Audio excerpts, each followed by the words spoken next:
Hello friends, I hope आप सभी याद पार होंगे। तो फ्रेंड्स, जैसा कि आप सभी देख रहे हैं, हमारे चैप्टर का नाम है चैप्टर 2, ओशियन एंड कॉन्टिनेंट्स। ठीक है, ये दिख नहीं रहा होगा कॉन्टिनेंट्स क्योंकि ये थोड़ा रिफ्लेक्शन की वजह से छिप गया होगा। तो मैं तो बिना किसी देरी के भाई, अभी एनर्जेटिक हो ना, बैठे हो ना अच्छे से, तो अब कुछ पढ़ लेते हैं। ठीक है, अब अपनी क्लास को आगे कंटिन्यू करते हैं। तो सभी एक बार 28 पेज नंबर निकाल लो। मैंने बोला था हम आगे से डोंट मिस आउट से पढ़ेंगे। ठीक है, देखो, the emblem of the Indian Navy contains the motto सम नो वरुणा। ये एम्बलम दिखाई दे रहा है सभी को?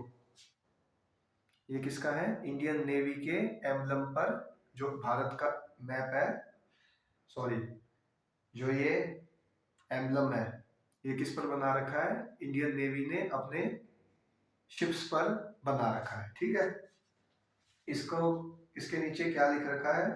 सम नो वरुणा, यानी कि which means be auspicious to us Varuna, यानी कि एक वरुण भगवान है, उनके प्रति समर्पित रहना। ठीक है, this is an invocation to Varuna a Vedic deity. ये पुराने वैदिक काल से ही इनको मानते हुए आए हैं। क्यों माना जाता है वरुणा को? क्योंकि ओशियंस, स्काई एंड वाटर के इनको देवता माना जाता है। ठीक है, मैंने क्या बता दिया? एक एम्बलम होता है इंडियन नेवी का जिसका मोटो होता है सम नो वरुणा। सम नो वरुणा का क्या मतलब होता है? कि सम, हमें वरुणा भगवान के प्रति समर्पित रहना है। ठीक है, और वरुणा भगवान क्यों रहना है? क्योंकि ये ओशियंस, स्काई और वाटर के देवता माने जाते हैं। ठीक है, अब देखो भाई, the distribution of water and land on the earth, यही है, पृथ्वी पर पानी और जमीन किस मात्रा में और किस प्रकार फैले हुए हैं, ये हम पढ़ते हैं। ठीक है, कि पानी कैसे फैला हुआ है और जमीन कैसे फैली हुई है पृथ्वी पर, ये हम इसमें पढ़ते हैं। ठीक है, अब देखना भाई, दो बातें ध्यान रखना। ये भी एक ग्लोब है, ये भी एक ग्लोब है। जब तुम ग्लोब को यहां से काटोगे, इक्वेटर से काटोगे, आई बात समझ में? इक्वेटर से काटोगे तो ये हो जाएगा नॉर्थ हेमिस्फीयर, और जब नीचे वाला क्या हो जाएगा? South hemisphere. और यही तुम वर्टिकली काट दोगे तो ये क्या हो जाएगा? वेस्ट हेमिस्फीयर, और ये ईस्ट हेमिस्फीयर। आई बात सभी को समझ में? क्या हो जाएगा? ये तो हो जाएगा वेस्ट हेमिस्फीयर, और ये क्या हो जाएगा? East hemisphere. जब तुम वर्टिकली काटोगे तो क्या हो जाएगा? वेस्ट हेमिस्फीयर और ईस्ट हेमिस्फीयर। ठीक है, और जब तुम डायगनली काटो, मतलब कि लैटिट्यूड में काटोगे, इक्वेटर से काटोगे, तो क्या हो जाएगा? नॉर्थ हेमिस्फीयर और साउथ हेमिस्फीयर।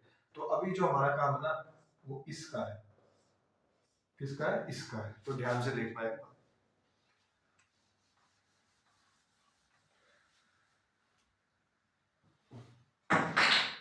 देखो, as it happens, oceans and continents are not distributed equally between the north और southern hemisphere। भाई देखो, जो भी हमारे कॉन्टिनेंट्स और ओशियंस है, वो ऐसे नहीं है आधे ऊपर है आधे नीचे है, कुछ भी इरेगुलर वे में कुछ भी बन रखा है ना। आधे साउथ में देखने को मिलेंगे, कुछ बीच में देखने को मिलेंगे, कुछ ऐसे देखने को मिलेंगे।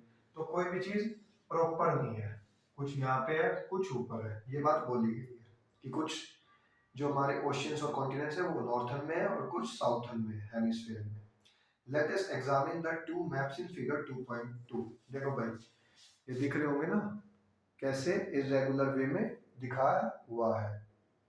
ठीक है, अब देखना भाई, हेयर टू स्मॉल एक्सटेंशन, ये सभी क्या है? ओशियन के स्मॉलर एक्सटेंशन है, विच हैव वेराइज सी, बे और गल्फ। जो कि सी, बे और गल्फ क्या होते हैं? ओशियंस के पार्ट्स होते हैं। ठीक है, let's explore what are the circular lines in each map called. भाई देखो, जब तुम इस फिगर को, फिगर 2.2 को अपनी बुक में देखोगे ना, तो तुम्हें सर्कुलर लाइंस देखने को मिलेगी। क्या देखने को मिलेगी?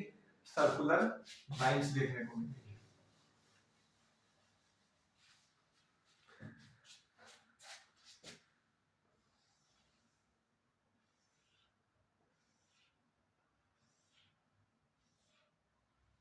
और जब ये दोबारा आएंगी ना, तो ऐसे ही आएंगी। मतलब कि 2D फिगर है ना, ये 3D बनाऊंगा तो अगर इसके पीछे यहाँ से लाइन शुरू हो रही तो पीछे भी तो लाइन जा रही होगी। तो ये फ्रंट पार्ट हो गया, फ्रंट पार्ट, और ये बैक पार्ट हो गया। क्या हो गया? बैक पार्ट हो गया अर्थ का। किसका हो गया? अर्थ का। ये फ्रंट पार्ट हो गया और ये बैक पार्ट हो गया। तो ये जो पिछले वाले चैप्टर में क्या पढ़ के आए थे, इन लाइनों को क्या बोलते हैं? क्या बोलते हैं? लैटिट्यूड्स। क्या बोलते हैं? लैटिट्यूड्स बोलते हैं। ठीक है। फिर इसके बाद आपसे क्वेश्चन पूछा है, and do you know what the lines radiating out of the two poles are called? अब देखना, अब जो पोल से लाइन निकल रही थी, इनको हम क्या बोल रहे थे? क्या बोल रहे थे भाई इनको? इनको हम बोल रहे थे लॉन्गिट्यूड्स। ये कहा उसने, देख लो, इसीलिए पिछला चैप्टर काम आता है, बजाय कि सीधा डायरेक्ट जंप मार के हम बीच में से पढ़ लेते हैं।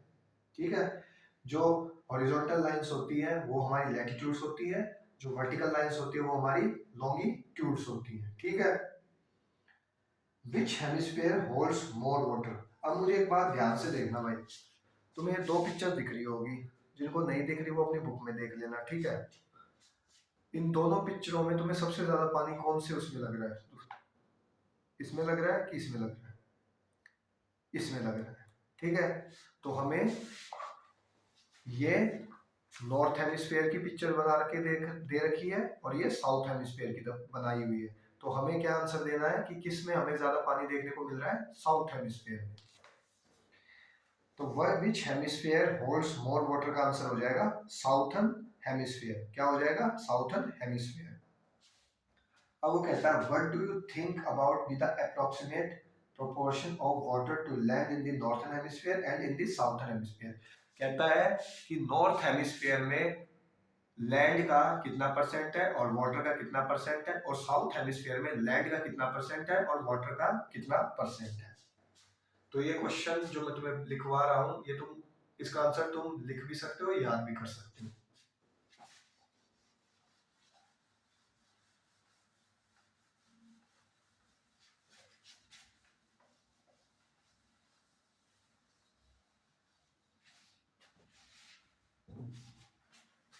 ये हो गई। ये तो क्या है? North hemisphere. क्या है? North hemisphere. और ये क्या है? South hemisphere. क्या है? South hemisphere. देखना भाई, नॉर्थ हेमिस्फीयर में लैंड का जो परसेंट है वो है 62%, और वाटर का जो परसेंट है वो कितना हो गया? 38%। नॉर्थ हेमिस्फीयर में, कि नॉर्थ हेमिस्फीयर में जब हम देखेंगे तो हमें जो लैंड है वो 62% देखने को मिलेगी, और वाटर कितने परसेंट देखने को मिलेगा? देखो मैंने उल्टा बोल दिया, सॉरी, मैंने उल्टा बोल दिया गाइस। लैंड जो है वो तो हमें 38% देखने को मिलेगी और वाटर 62% देखने को मिलेगा। ठीक है। लैंड 38% देखने को मिलेगी और वाटर 62% देखने को मिलेगा। उसी तरह क्या है, साउथर्न हेमिस्फीयर में जो लैंड है वो हमें 19% देखने को मिलेगी, और वाटर कितने परसेंट देखने को मिलेगा हमें? 81%। तो उसी ने पूछ लिया कि किस एरिया में तुम्हें पानी की मात्रा ज्यादा दिख रही, कौन से हेमिस्फीयर में? 62 बढ़ा है कि 81? 81। तो इसलिए आंसर क्या हो जाएगा? Southern hemisphere.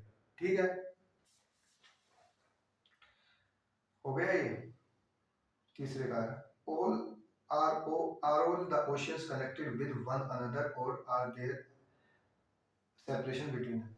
भाई देखो मुझे एक बात बताना, जनरल नॉलेज वाली, 6 क्लास के बच्चों को थोड़ी सी परेशानी होगी, बट मैं उन्हीं के लेवल पे बताता हूँ। जब हम मैप की स्टडी करते हैं तो हमने ओशियंस को बांट रखा है, ठीक है। तो वो बांटा हमने हुआ है, मैन इंसानों ने बांट रखा है, ठीक है। अगर आप नेचुरली किसी से पूछोगे ना, वो ओशियंस बटे नहीं हुए कि पैसिफिक है, अटलांटिक है, ठीक है, इंडियन ओशियंस है, ऐसे नहीं बट रखे वो हमने बांटे हुए कि इतने दायरे तक इतने हैं। तो अगर कोई टर्टल हो गया, जेलीफिश हो गई और ऑक्टोपस हो गया, तो वो एक ओशियन से दूसरे ओशियन में जा सकता है। ऐसा नहीं है कि भाई इंडियन ओशियन वाला पैसिफिक में नहीं जा सकता और पैसिफिक वाला क्रिएचर इंडियन ओशियन में नहीं जा सकता, ऐसा नहीं होगा, ठीक है। क्योंकि वो लाइनें हमने बना रखी है, नेचर ने नहीं बनाई हुई, ठीक है, ये बात ध्यान रखना। तो इसलिए इसका आंसर हो जाएगा are all the oceans connected with one another, yes, सभी कनेक्टेड आपस में, and there is no separation between them, यानी कि उनमें सेपरेट नहीं हो रखा, नेचुरली तो नहीं हो रखा, मैन मेड हो रखा है, ये बस बस ध्यान रखना, ठीक है। अब हम पढ़ते हैं, देखो ओशियन लाइफ, क्या पढ़ते हैं, ओशियन लाइफ, समुद्र की लाइफ कैसी है। देखो भाई, जो तुम्हारी ये फर्स्ट पिक्चर है, जो तुम्हें ग्रास टाइप दिखा रखा है, ये प्लांट्स नहीं है, ये क्या है, एनिमल है, ध्यान से देखना अपनी बुक में, ठीक है। ये क्या है, एनिमल, ये स्टारफिश हो गई, ये शार्क है, ये क्या है, sperm whale and mother and baby है उसका। फिर डॉल्फिन्स को दिखा रखा है, फिर shallow coral reef with colourful tropical fish, ठीक है। ये जो है लास्ट में एल्गी है, और ये क्या है, पेंगुइन है, क्या है, पेंगुइन। और ये हमारा क्या है, बोनायर सी टर्टल, क्या है, सी टर्टल एक।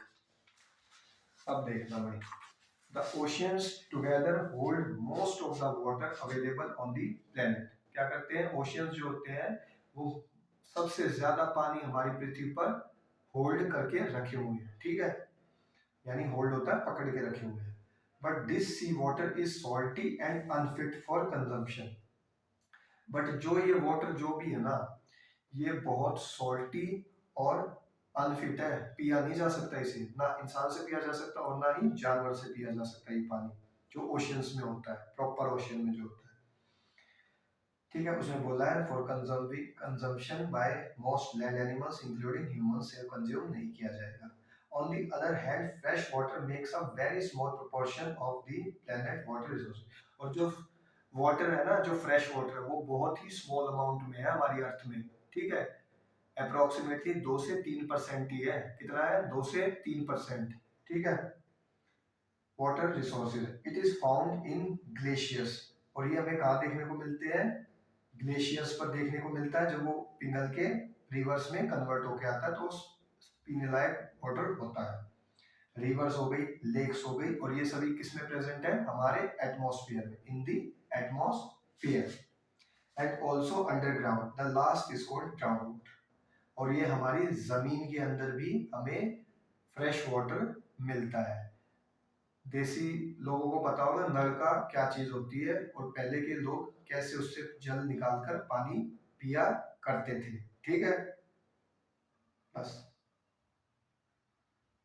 अब एक और बात और बता देता हूँ, if there is such abundance of water on the planet, why is there so much talk of water scarcity और water crisis?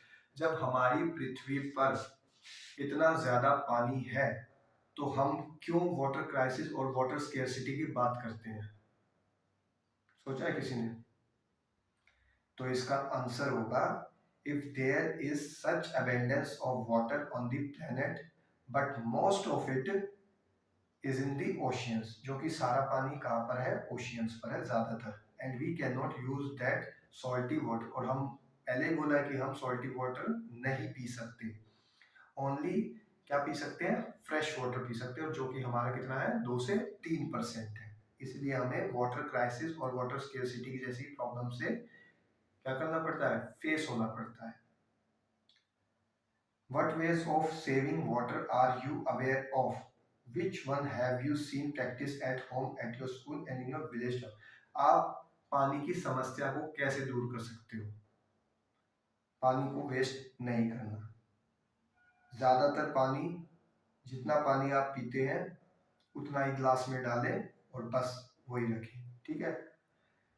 जो भी चीज़ें होती हैं आपकी, स्कूल में जाकर, जब आप स्कूल में जाते हैं तो मोस्ट ऑफ द किड्स क्या करते हैं, टैप को खुला ही छोड़ देते हैं, तो उससे क्या होता है, पानी वेस्ट होता है। और वो कहते हैं कि हमसे, कि सर, उनको इतना पता भी नहीं होता, लेकिन उनको ये बातें बतानी जानी चाहिए, ठीक है। और घर पर भी जब तुम लोग 1 बाल्टी 2 बाल्टी पानी इस्तेमाल करते हो तो उसी में ही यूज कर लेना चाहिए। ज्यादा नहीं है कि मोटर चला के बस पानी फ्लो करे ही जा रहा है, करे ही जा रहा है, ठीक है। ऐसा तुम्हें नहीं करना है, ओके।